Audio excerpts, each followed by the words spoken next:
Ibu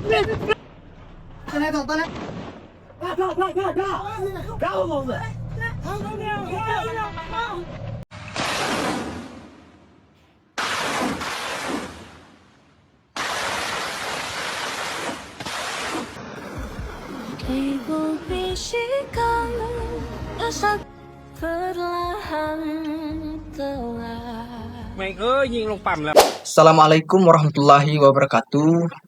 Halo teman-teman, selamat datang di podcast Puak Kasuk Berpikir Kritis. Jadi hari ini kita akan bahas satu tema lintas batas, tapi kalah penting untuk direnungkan, yaitu konflik bersenjata antara Thailand dan Kamboja. Dan bagaimana kita bisa melihat dari perspektif Marxisme. Mungkin sebagian dari kita sudah pernah mendengar tentang sengketa wilayah antara kedua negara ini.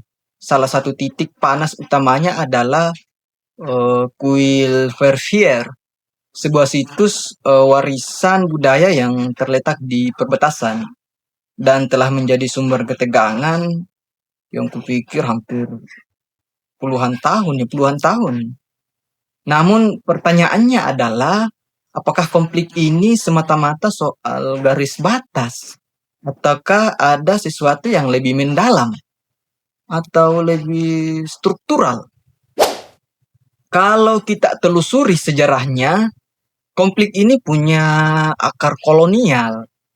Perbatasan antara Thailand dan Kamboja itu banyak ditentukan oleh kekuatan kolonial Prancis di abad ke-19 dan awal abad 20.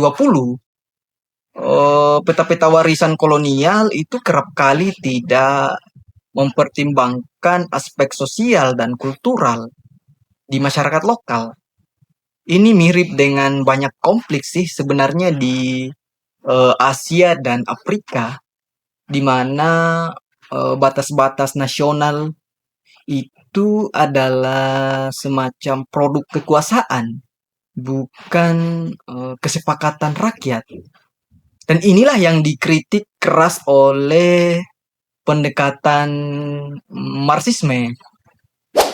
Dari sudut pandang Marxisme, konflik bersenjata antar negara termasuk antara Thailand dan Kamboja seringkali bukan sekedar konflik rakyat, melainkan konflik antara kepentingan elit yang menyamar dalam balutan nasionalisme. Misalkan Karl Marx pernah berkata, ketika rakyat dimobilisasi untuk membela tanah air, kita harus bertanya, siapa sebenarnya yang mendapat keuntungan? Apakah petani di perbatasan yang kehilangan mata pencaharian karena perang? Atau elit politik dan militer yang memperkuat kekuasaan lewat retorika nasionalisme? Misalkan dalam kasus Thailand dan Kamboja, konflik atas situs apa tadi namanya ya? Situs Preah Vihear itu juga digunakan oleh elit di kedua negara yang mengalihkan perhatian dari krisis domestik sebenarnya, seperti korupsi, ketimpangan sosial, atau tekanan ekonomi. Dalam analisis Marxis, konflik semacam ini pada akhirnya itu akan membebani kelas pekerja dan rakyat miskin. Mereka lah yang direkrut jadi tentara, kehilangan keluarga, atau hidup dalam ketakutan di wilayah konflik. Sementara itu, kelompok pemilik modal terus berbisnis seperti biasanya. Bahkan dalam beberapa kasus, meraup untung dari instabilitas itu sendiri.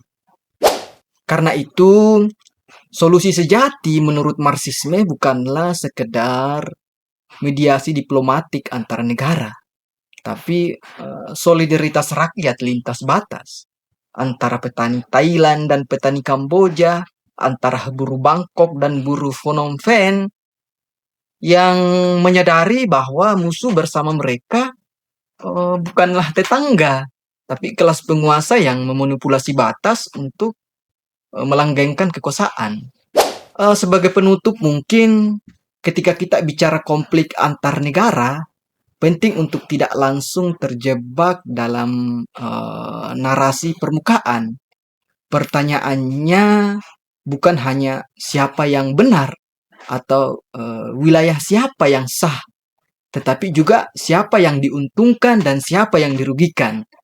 Marxisme itu mengajak kita untuk melihat di balik peta dan bertanya, apakah konflik ini lahir dari rakyat atau justru dari kepentingan elit yang takut kehilangan kekuasaan? Itu kan pertanyaannya. Mungkin terima kasih telah mendengarkan episode kali ini. Sampai jumpa di episode podcast-podcast saya selanjutnya. Terima kasih banyak. Wassalamualaikum warahmatullahi wabarakatuh.